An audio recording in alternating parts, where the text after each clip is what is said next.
Vous allumez la télévision aujourd'hui. Vous voyez des missiles traverser le ciel du Moyen-Orient. Vous entendez des dirigeants iraniens déclarer qu'Israël doit disparaître de la carte. Et la première chose qui vous vient à l'esprit c'est quelque chose d'actuel. C'est le pétrole, c'est la politique, c'est une lutte de pouvoir du 21e siècle. Mais si cette tension avait déjà été écrite bien avant l'existence de toute frontière moderne, et si elle avait un nom, du sang, un désert, une femme pleurant seule, et que tout cela était déjà enregistré dans les pages du livre de la Genèse. Ce que le monde appelle géopolitique, la Bible l'appelait déjà prophétie. Ce que nous allons faire dans cette étude, c'est parcourir cette histoire depuis son point de départ. Nous allons suivre le fil du récit biblique, comprendre comment le territoire que nous appelons aujourd'hui l'Iran apparaît dans les pages des Écritures depuis les premiers témoignages que l'humanité possède sur cette région du monde. Et comprendre aussi pourquoi le conflit que nous voyons aujourd'hui entre ces deux pays possède des racines qui traversent des millénaires.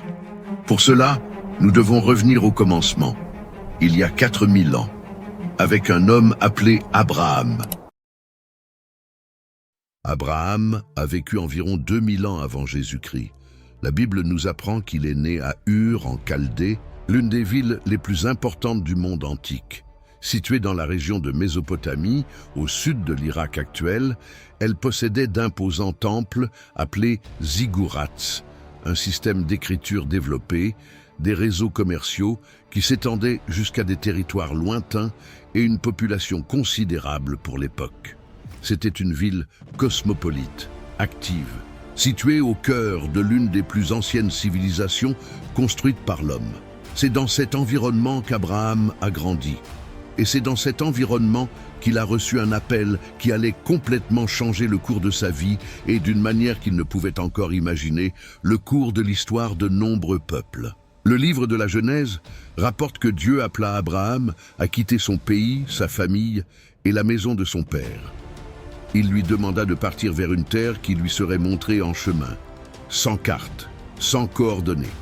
Seulement avec la promesse que ce voyage le mènerait vers un endroit qui en vaudrait la peine. Abraham partit. Accompagné de sa famille, il traversa des régions de l'ancienne Mésopotamie, passa par Haran et continua jusqu'à atteindre le pays de Canaan. Ce territoire correspond en grande partie à ce que nous connaissons aujourd'hui comme Israël et certaines parties des pays voisins. C'est là que Dieu fit une promesse qui allait devenir le pivot de tout le récit biblique qui suivit. De cette famille naîtrait un peuple. Et ce peuple aurait un rôle à jouer dans une histoire plus grande. Le voyage d'Abraham d'Ur à Canaan couvre des centaines de kilomètres et traverse le croissant fertile, cette bande de terre humide qui s'étend entre le Tigre et l'Euphrate et descend le long de la côte méditerranéenne. C'est le long de cette route que les grandes civilisations du monde antique ont fleuri. Et c'est dans ce contexte géographique que commence l'histoire des deux peuples qui apparaissent aujourd'hui dans les actualités comme des rivaux. Abraham eut deux fils que la Bible met en avant. Le premier était Ismaël, fils d'Agar, la servante égyptienne de sa femme Sarah. Le second était Isaac, fils de Sarah, né alors que tous deux étaient déjà âgés. La Bible montre clairement que la lignée de la promesse se poursuivrait à travers Isaac, mais cela n'efface pas Ismaël de l'histoire. Au contraire, Dieu a également déclaré qu'Ismaël deviendrait le père d'une grande nation. Et c'est là que réside le premier point de tension. Lorsqu'Ismaël et sa mère Agar ont été envoyés dans le désert, la Bible rapporte les pleurs d'une mère face à la possibilité de perdre son fils. Dieu l'a entendu, lui a répondu et a confirmé la promesse faite à Ismaël. Mais la séparation était faite. Deux lignées, deux chemins, une même origine. Les spécialistes de l'histoire ancienne identifient les descendants d'Ismaël aux peuples arabes. Et c'est dans ce contexte que la lecture biblique commence à mettre en lumière les tensions qui traversent le Moyen-Orient jusqu'à aujourd'hui. La rivalité que le monde observe entre les peuples sémitiques de la région a des racines que la Bible a consignées avec honnêteté et sans romantisme. Isaac, quant à lui, eut deux fils, Ésaü et Jacob. La relation entre les deux frères fut marquée par des tensions que le récit biblique décrit avec force détail. Ésaü était l'aîné, Jacob était le plus jeune. Avec le temps, Jacob reçut de Dieu un nouveau nom, Israël. Ce nom signifie, en hébreu, quelque chose comme « celui qui lutte avec Dieu ». Et c'est de cet homme, avec ses 12 fils, que sont issus les 12 tribus qui ont formé le peuple d'Israël. Au cours des siècles suivants, ce peuple a vécu à Canaan, est descendu en Égypte pendant une période de pénurie, a connu des siècles d'esclavage, a été libéré sous la direction de Moïse, a traversé le désert et est retourné à la terre promise. Tout ce parcours est consigné dans les premiers livres de la Bible avec une richesse historique que les archéologues et les historiens continuent d'étudier. Pendant ce temps, au cours de tous ces siècles, d'autres nations se formaient également autour du Moyen-Orient. L'une d'entre elles a un lien avec l'histoire d'Israël, qui commence bien avant ce que la plupart des gens imaginent. Au chapitre 10 du livre de la Genèse, nous trouvons un texte que les érudits appellent la Table des Nations. Ce chapitre décrit les descendants de Noé après le déluge et montre comment les différents peuples se sont répandus sur la terre à partir des 3 fils de Noé, Sem, Cham et Japheth. Parmi les noms énumérés dans ce chapitre figure Élam. Élam était le fils de Sem et donc le petit-fils de Noé. La région habitée par ses descendants est connue dans l'histoire sous le nom d'Élam. Et ce territoire correspond à la zone qui occupe aujourd'hui le sud-ouest de l'Iran. La principale ville de cette région était Suse, un nom que tout lecteur de l'Ancien Testament reconnaît immédiatement. Élam était une civilisation qui a existé pendant des millénaires. Des tablettes cunéiformes, découvertes par des archéologues, confirment l'existence de ce peuple et sa présence dans cette région depuis les temps les plus reculés. La Bible relie cette civilisation à la généalogie de Noé, l'insérant dans un récit qui englobe toute l'humanité. Au fil des siècles, la région d'Élam a été intégrée à des structures politiques plus vastes. C'est dans le cadre de ce processus qu'est apparu l'Empire perse, la puissance qui allait donner au territoire de l'Iran actuel sa place prépondérante dans toute l'histoire biblique. Pour comprendre le rôle de la Perse dans l'histoire d'Israël, il faut comprendre le contexte des grands empires qui ont dominé le Moyen-Orient au cours des siècles précédant la naissance du Christ. Pendant des siècles, l'Assyrie a été la puissance dominante dans la région. C'est l'Empire assyrien qui a conquis le royaume du nord d'Israël en 722 avant Jésus-Christ, emmenant ses tribus en exil, un événement qui a donné lieu à des spéculations historiques et théologiques qui perdurent encore aujourd'hui. Après les Assyriens vinrent les Babyloniens. L'Empire babylonien, sous le commandement de Nabuchodonosor, devint la puissance hégémonique du Moyen-Orient.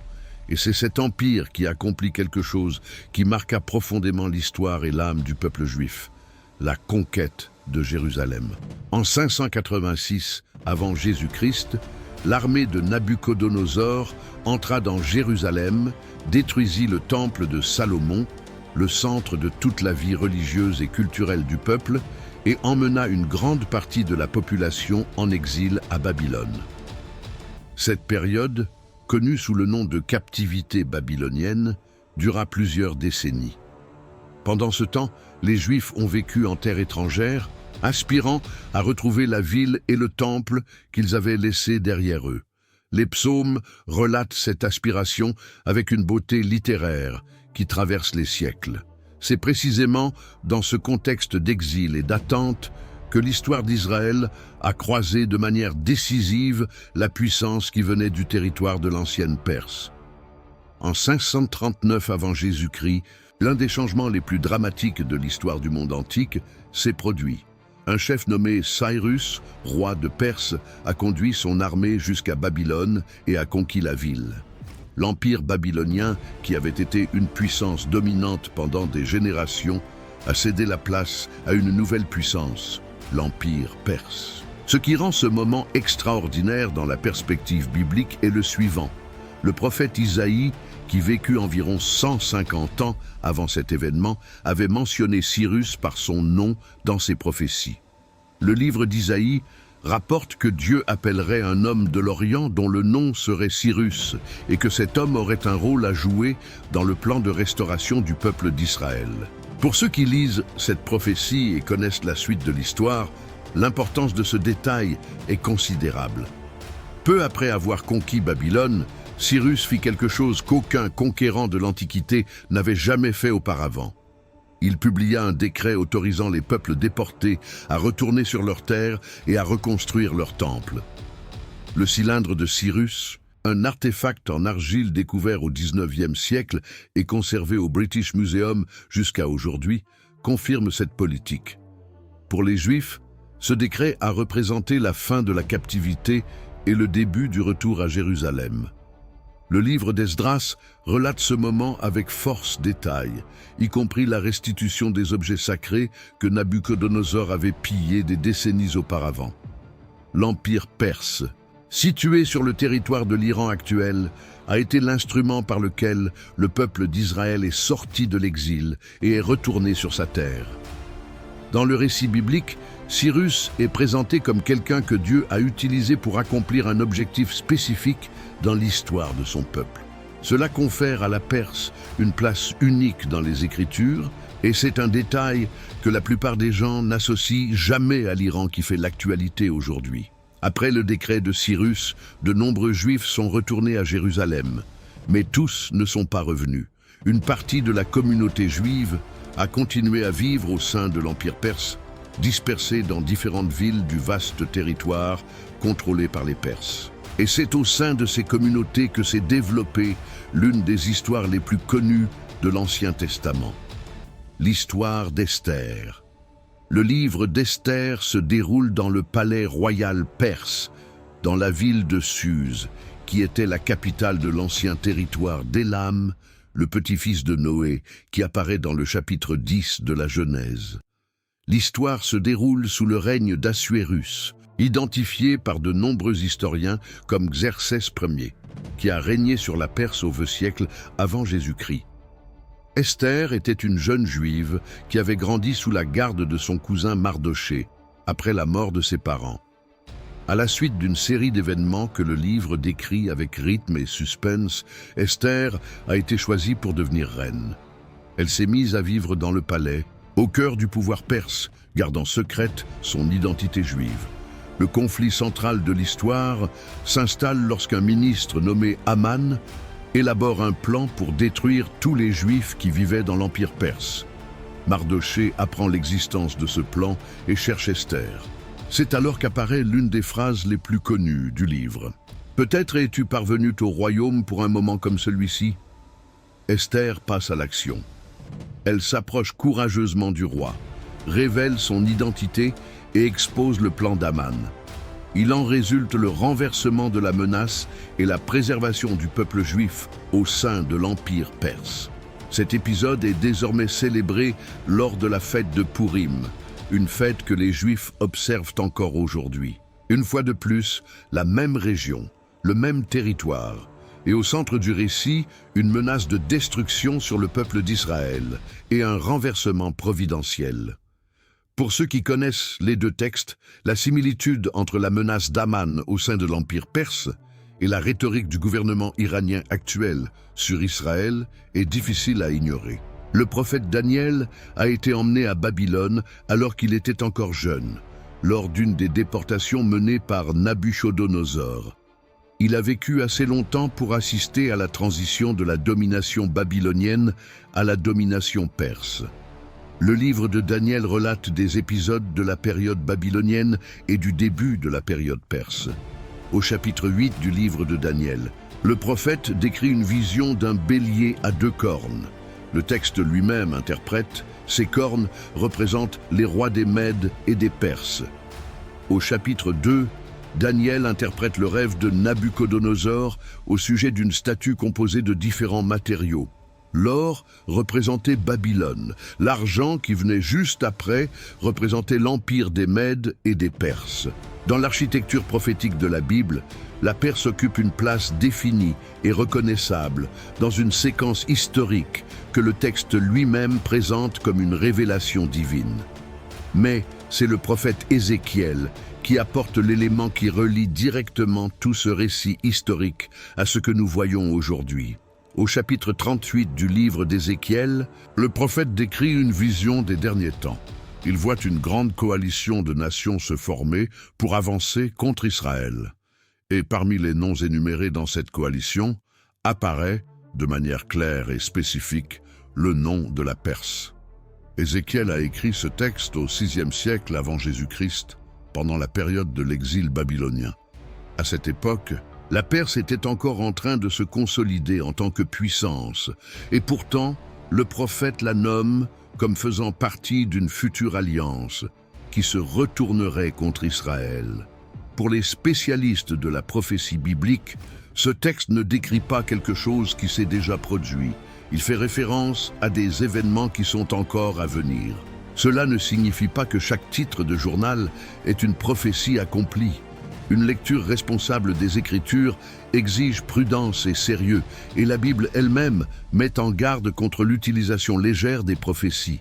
Mais ce que ce texte révèle, c'est que la Perse, l'Iran d'aujourd'hui, n'apparaît pas seulement dans le passé biblique. Elle apparaît également dans l'horizon prophétique de l'avenir, et cette présence tout au long du récit biblique, de la Genèse à Ézéchiel, est quelque chose que peu de lecteurs de la Bible prennent le temps d'observer dans son intégralité.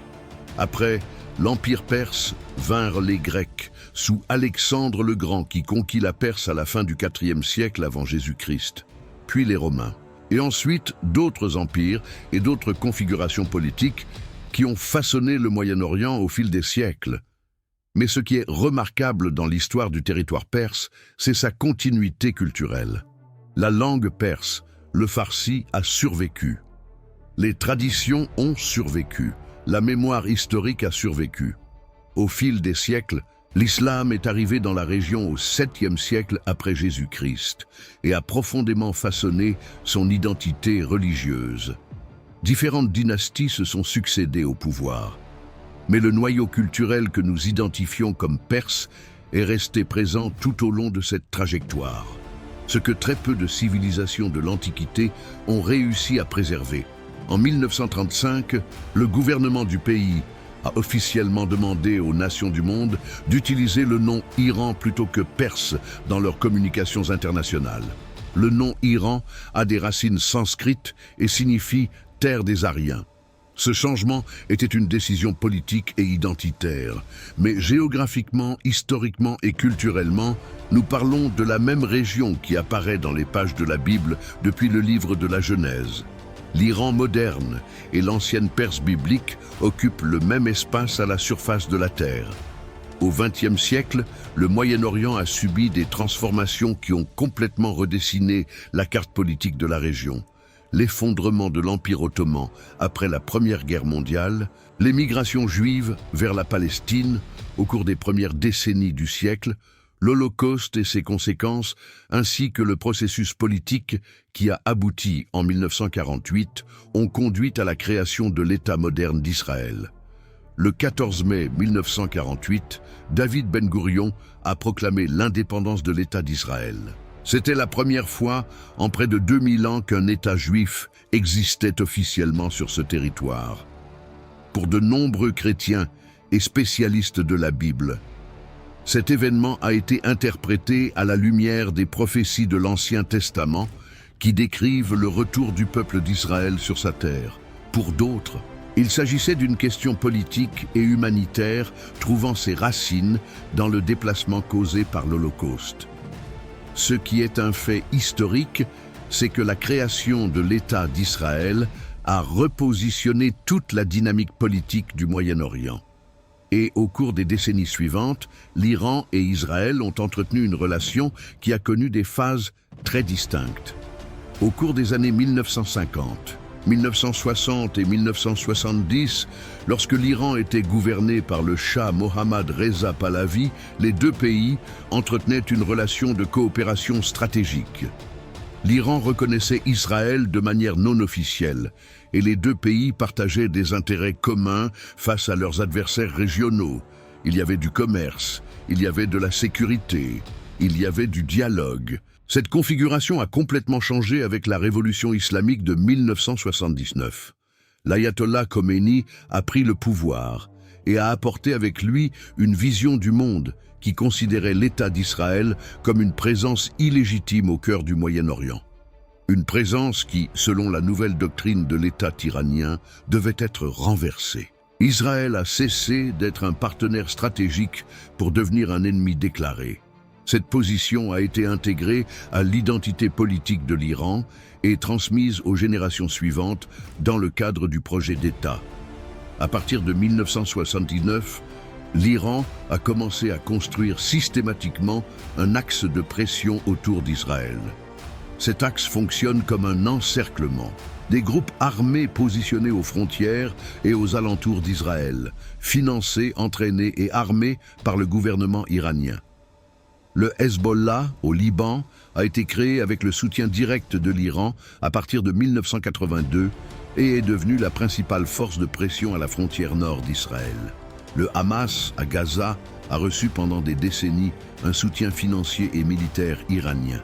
Les Houthis, au Yémen, qui ont lancé des attaques contre le territoire israélien, opèrent également dans le cadre de cet axe. En avril 2024, le gouvernement iranien lui-même a directement lancé des drones et des missiles contre Israël, une attaque sans précédent dans l'histoire récente du Moyen-Orient qui a montré au monde que le conflit était sorti du champ indirect et était entré dans une nouvelle phase. Il y a aussi le programme nucléaire iranien.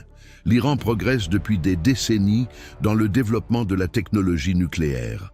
Israël considère qu'un Iran doté d'armes nucléaires représente une menace existentielle, non pas une menace politique, mais une menace pour son propre droit à continuer d'exister en tant que nation. Cette dimension place le conflit à un niveau de risque qui va bien au-delà des disputes territoriales habituelles au Moyen-Orient.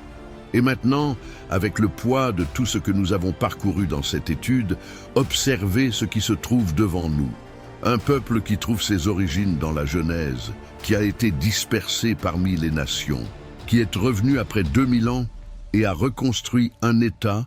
Ce peuple est aujourd'hui confronté, comme principal adversaire déclaré, exactement au territoire que la Bible appelait la Perse.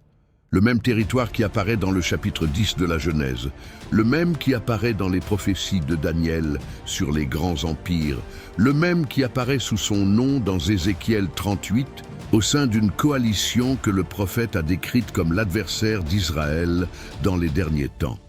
La tension que nous observons aujourd'hui entre l'Iran et Israël n'est pas née en 1979. Elle n'est pas née en 1948. Elle comporte plusieurs couches. La couche la plus récente est la révolution islamique et l'idéologie qu'elle a instaurée. La couche suivante est la création de l'État moderne d'Israël et le repositionnement géopolitique qu'elle a provoqué. La couche inférieure est la succession des grands empires qui ont façonné le Moyen-Orient pendant des siècles. Et la couche la plus profonde de toutes, celle qui se trouve au-dessous de tout, est la division qui a commencé au sein de la même famille avec les fils et petits-fils d'Abraham, et que la Bible a rapporté sans détour. Le monde regarde les missiles traverser le ciel et y voit de la politique. La Bible regarde la même scène et y voit un récit qu'elle a elle-même annoncé. En détail, il y a des millénaires. Et c'est à chaque personne de décider avec quel regard elle veut lire ce qui se passe. Le territoire de l'Iran actuel apparaît dans la Bible dès le chapitre 10 de la Genèse, sous les traits d'Élam, fils de Sem et petit-fils de Noé. Il réapparaît lorsque ses descendants construisent l'empire perse, celui-là même qui a libéré Israël de la captivité babylonienne. Ce même territoire a été le théâtre de l'histoire d'Esther à Suse. Il a également fait l'objet des visions prophétiques de Daniel, et il apparaît sous son nom dans Ézéchiel 38, dans l'horizon prophétique des derniers temps. La relation entre Israël et l'Iran n'a pas commencé en 1979. Elle traverse 4000 ans d'histoire écrite, et au cours de ces 4000 ans, Elle a traversé toutes les phases possibles: alliance, restauration, menace, et préservation, et maintenant conflit ouvert. La Bible a consigné chacune de ces phases avec une précision que l'histoire séculaire continue de confirmer. La Bible n'est pas seulement un livre religieux. C'est aussi un document historique d'une immense valeur, qui a consigné avec précision des noms, des lieux et des peuples que l'archéologie et l'histoire séculaire continuent de confirmer. Étudier la Bible avec une attention historique reste l'un des moyens les plus riches de comprendre le monde dans lequel nous vivons. Car ce que nous y lisons n'est pas une série d'histoires sans lien entre elles. C'est un récit qui traverse les millénaires, relie les civilisations et éclaire des événements qui continuent de façonner le présent, y compris les gros titres qui apparaissent sur votre écran aujourd'hui. Si cette étude vous a paru intéressante, si elle vous a ouvert de nouvelles perspectives sur ces deux pays qui font si souvent la une de l'actualité, laissez votre commentaire ci-dessous. Dites-moi ce que vous saviez déjà et ce que vous avez découvert. Ces commentaires sont le carburant qui fait fonctionner cette chaîne. Abonnez-vous à la chaîne et laissez un j'aime. À bientôt pour la prochaine étude. Que Dieu vous bénisse.